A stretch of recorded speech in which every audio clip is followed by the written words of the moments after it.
दरम्यान देशात कोरोनाचा हाहाकार पाहायला मिळतोय, त्यामुळे कोरोनाला हरवायचं असेल तर लसीकरण हा रामबाण उपाय मानला जातोय। त्यामुळे देशामध्ये लसीकरण सुरू झाले आणि सध्या लसीकरणाचा तिसरा टप्पा सुरू असून लवकरच चौथा टप्पाही सुरू होणार आहे। यामध्ये 18 वर्षावरील सर्व नागरिकांना लस दिली जाणार आहे। मात्र लसीकरणाला घेऊन अनेक प्रश्न तुमच्या आमच्या मनात आहेत, त्यामुळे तज्ञांकडून नोंदणीपासून ते लसीकरणाच्या परिणामांपर्यंत सर्व माहिती घेणार आहोत। आणि त्यासाठी आपल्या सोबत पुण्याहून जोडले गेलेत हॉस्पिटल बोर्ड ऑफ इंडियाचे अध्यक्ष डॉक्टर संजय पाटील। डॉक्टर संजय पाटील, आपलं स्वागत आहे।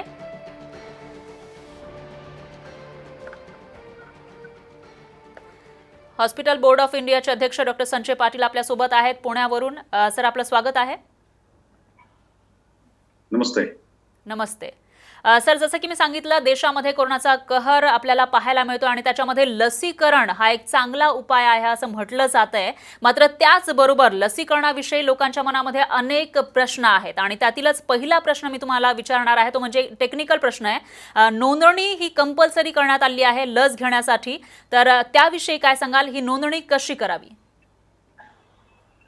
सर्वसाधारणपणे आपण हे जे व्हॅक्सिनेशन सुरू झालेलं आहे 16 जानेवारी पासून आपल्या इंडियामध्ये सुरू झालेलं आहे आणि नोंदणी करण्यासाठी गव्हर्नमेंटने एक कोविन नावाचं जी सिस्टीम सुरू केलेली आहे।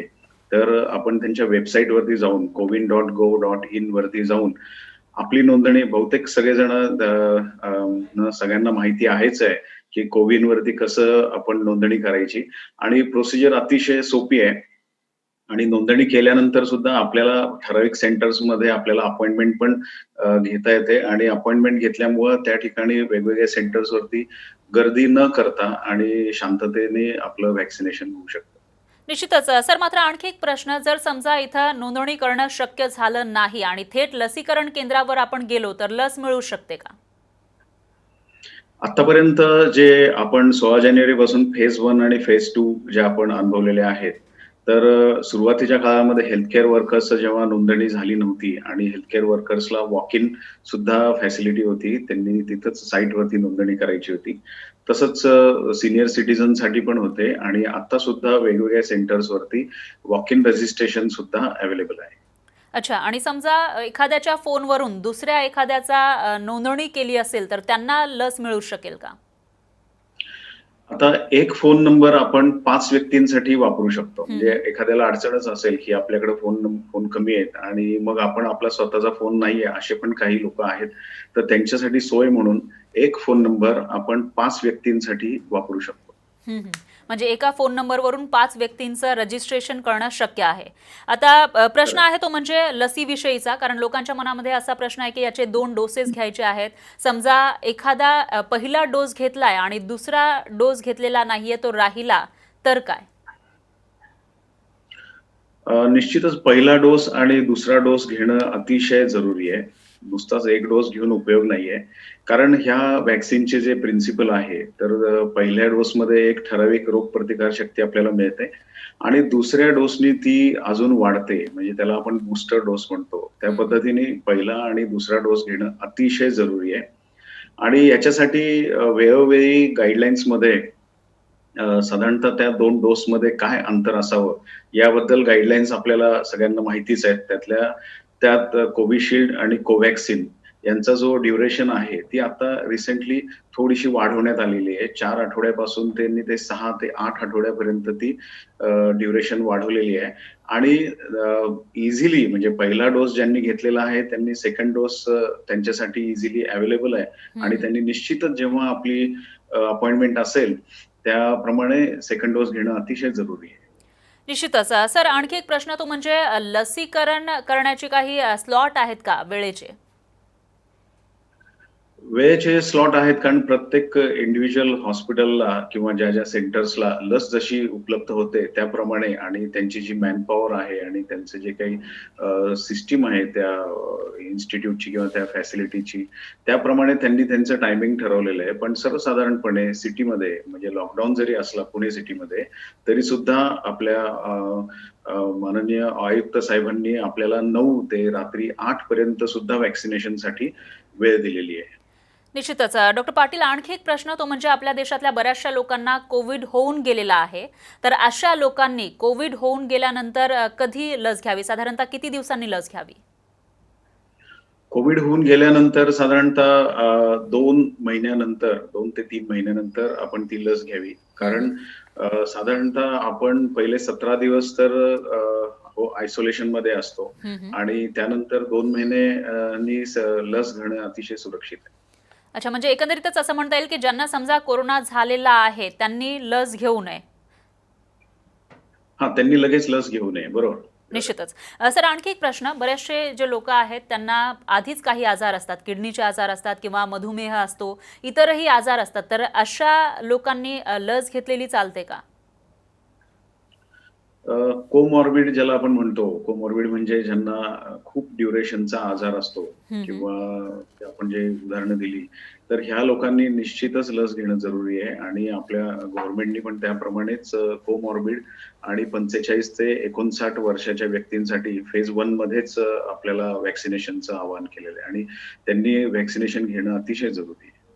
तर मग सर, यांनी वॅक्सिन घेतल्यानंतर काही विशेष काळजी घेतली पाहिजे का अशा पेशंटनी ज्यांना आधी काही आजार आहेत आणि ते वॅक्सिन घेत आहेत?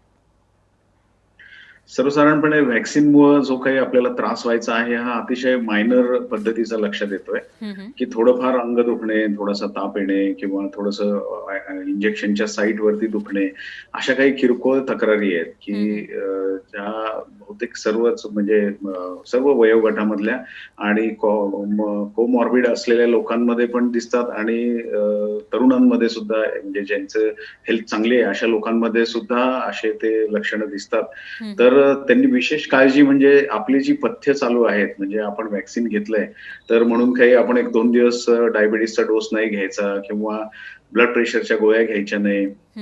असं न करता व्हॅक्सिन इंजेक्शन हा एक वेगळा प्रकार आहे आपल्या बॉडीमध्ये आपण घेतलेला. त्याचबरोबर आपला नेहमीचा जो डोस चालू आहे, गोळ्या औषधे चालू आहेत, ती त्यांनी निश्चितच कंटिन्यू करणं अतिशय जरुरी आहे.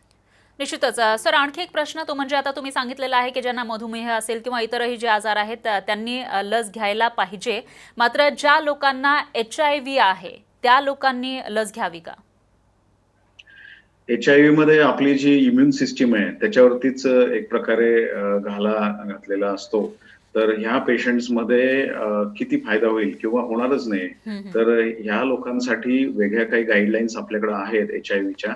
HIVचा कुठल्या स्टेजला आपण आहोत किंवा काय त्याच्यावरती ट्रीटमेंट केलेली आहे. त्याप्रमाणे त्यांनी व्हॅक्सिनेशनचा सल्ला तज्ञांच्या सल्ल्यानंतरच घ्यावा. निश्चितच. म्हणजे एकंदरीतच असं म्हणता येईल की तज्ज्ञांचा आधी सल्ला घ्यायचा, जे काही तुमचे डॉक्टर असतील त्यांच्याशी बोलून घेऊन त्यानंतरच तुम्ही ही लस घेतली पाहिजे.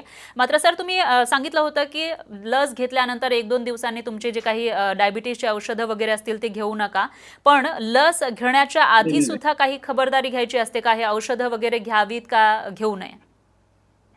नाही, नाही. मी म्हणालो, की आपला जो रुटीन जो डोस चालू आहे डायबिटीज, हायपरटेन्शन हा न थांबवता आपण काळजी घ्या. म्हणजे हे अच्छा. चालूच ठेवलं पाहिजे. हम्म. म्हणजे लस आणि आपण घेणारी इतर औषधं म्हणजे साधारणतः एखादा पेशंट एखाद्या डॉक्टरकडे जातो आणि मग नंतर त्या डॉक्टरांनी काही ट्रीटमेंट दिल्यावरती आधीच्या डॉक्टरांची औषधं घ्यायची का नाही घ्यायची असा सर्वसाधारण प्रश्न पडतो. हो. आणि बरेचसे रुग्ण असे दिसतात, की आता या डॉक्टरांनी औषध दिलेत आणि त्या डॉक्टरांची औषधं उगाच त्याच्यामध्ये कॉम्प्लिकेशन नको म्हणून आधीच्या औषधं बंद केली जातात. पण व्हॅक्सिनेशन करत असताना आपले जे आधीपासून जी औषधं कोमॉर्बिड कंडिशनसाठी जी चालू आहेत, ती निश्चितच चालू ठेवली पाहिजेत. अच्छा. म्हणजे ती औषधं सुरूच ठेवली पाहिजे आणि त्यानंतर लस हो. घेतली पाहिजे. मात्र आणखी एक प्रश्न सर, तो म्हणजे लस घेतल्यानंतर काही खबरदारी घेण्याची गरज आहे का? आणि ती कोणती? लस घेतल्यानंतर खबरदारी म्हणजे आपण ज्याप्रमाणे अतिश्रम करणे टाळलं पाहिजे. थोडंसं खाण्यापिण्यामध्ये आपल्या ज्या सात्विक आहार ज्याला म्हणतो आपण, जो तो नेहमीचा आहार घ्यायला पाहिजे. आणि जर आपल्याला काही अडचणी असल्या किंवा ताप असला किंवा काही असला, तर ताबडतोब डॉक्टरांचा सल्ला घेतला पाहिजे. सर, आणखी एक प्रश्न, खाणं पिणं जे आहे तुम्ही सांगितलं की सकस आहार घेतला पाहिजे, मात्र काही पथ्य असतात का त्या बाबतीत? की काही नाही, खाऊ अशी नये काही वगैरे? अशी काही पथ्य सांगता येणार नाही. कारण लस आणि आपली जी पचन संस्था आहे, याच्यावरती काही डायरेक्ट इफेक्ट काही त्याच्यामध्ये होत नाही. परंतु एक आपण लस घेतलेली आहे. आणि त्या दरम्यान आपली मानसिकता आणि शारीरिक आपली जी कंडिशन आहे, ही योग्य राखण्यासाठी आपण एक थोडी विश्रांती, काही अडचणी असल्या तर डॉक्टरांशी बोलणे आणि हं, हं. आहार अगदी साधा घेणं हे फार महत्वाचं आहे. निश्चितच. सर आणखी एक प्रश्न तो म्हणजे ही लस किती सुरक्षित आहे? हा प्रश्न सगळ्यांच्याच मनात आहे आणि त्याचबरोबर लस घेतल्यानंतर मास्क नाही घातला तरी चालतो का? आणि याशिवाय लस घेतल्यानंतर किती दिवस संरक्षण मिळतं याविषयी काय सांगाल? लस निश्चितच सुरक्षित आहे. हं, हं. लसीचे दुष्परिणाम अजून तरी आपल्याला म्हणजे आपल्या ह्याच्यामध्ये जाणवत नाहीयेत. आपला जो स्टडी जो अवेलेबल आहे त्याप्रमाणे. आणि आता साधारणतः आपण 8.5% ते 9% लोकसंख्येला आपण व्हॅक्सिनेशन दिलेलं आहे. हं, हं. आणि ह्या लसीचे निश्चितच आपल्याला फायदा होताना दिसतोय. हं, याचे हं. साइड इफेक्ट अतिशय मायनर आहेत. हं, हं. त्याच्यामुळे ही लस अतिशय सुरक्षित आहे हं, आणि हं. प्रत्येकाने ही लस घेणं अतिशय जरुरी आहे. हं, हं. आता दुसरा प्रश्न होता की लस घेतल्याची इफेक्टिव्हिटी जी आहे, हां, हां. ती ती साधारणतः आपल्याला अजून त्याचा काही आपल्याजवळ स्टडी नाहीये, हं, हं. की किती दिवस या लसीचा परिणाम आपल्या शरीरावरती राहील. परंतु आज जेव्हा आपल्याकडं 3 लाखच्या वर लोकांना कोरोना होतोय आणि आपण सगळेजण ह्या कोरोनाचे सेकंड वेव्ह अनुभवतोय. तर अशा वेळेस आपलं लवकरात लवकर जर लसीकरण झालं सर्व जनतेचं आणि आता सध्या आपण एक 10% पर्यंतच पोहोचलेलो आहे. हं, हं. आपल्याला हा टप्पा कमीत कमी 60% पर्यंत न्यायचा आहे. हं, हं. तर ही लस जी आहे ही अतिशय सुरक्षित आहे आणि प्रत्येकाने ही लस घेणं जरुरी आहे. दुसरं निश्चितच. होतं, की आपण लस मास्क. घेतली. हं, हं. मी सुद्धा दोन्ही डोस घेतलेले आहेत. हं, हं. पण मी सुद्धा आता मास्क लावलेला आहे. हं, हं. म्हणजे मी आता असं सांगतो, की जर आपण लस घेतलेली आहे, तरी सुद्धा मास्क नको वापरायला. हं, हं. अशी आपण भावना ठेवू नये.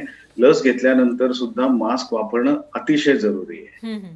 निश्चितच. सर तुम्ही अतिशय महत्त्वाची माहिती या ठिकाणी दिलेली आहे कारण बऱ्याचशा लोकांच्या मनामध्ये असे प्रश्न होते, ती सुरक्षित किती आहे, कसं आहे, काय करायला पाहिजे किंवा नोंदणी कशी करायला पाहिजे, लस कशी घेतली पाहिजे, या सर्व प्रश्नांची तुम्ही उत्तरं दिली त्याबद्दल खूप खूप धन्यवाद. Thank you. नमस्ते. तर या सगळ्या चर्चेवरून हे तर तुमच्या लक्षात आलंच असेल की लसीकरणाला घाबरू नका कारण कोरोनाला जर आपल्याला हरवायचं असेल तर लस घेणं हे महत्त्वाचं आहे आणि उदाहरण म्हणजे आपल्यासमोर इस्रायलचं उदाहरण आहे. त्यांनी 80% लोकांना लस दिलेली आहे आणि आज तो देश कोरोनामुक्त झाला आहे. त्यामुळे लसीकरणाला घाबरू नका आणि त्याचबरोबर केंद्र सरकार असेल किंवा राज्य सरकारनं ज्या काही सूचना केलेल्या आहेत, गाईडलाईन्स केलेल्या आहेत त्याला फॉलो करा असं आवाहन साम टीव्ही सुद्धा आपल्या प्रेक्षकांना करते. तर यानंतर बुलेटिनमध्ये वेळ झाली एका छोट्याशा ब्रेकची. तुम्ही कुठेही जाऊ नका, पाहत रहा साम टीव्ही.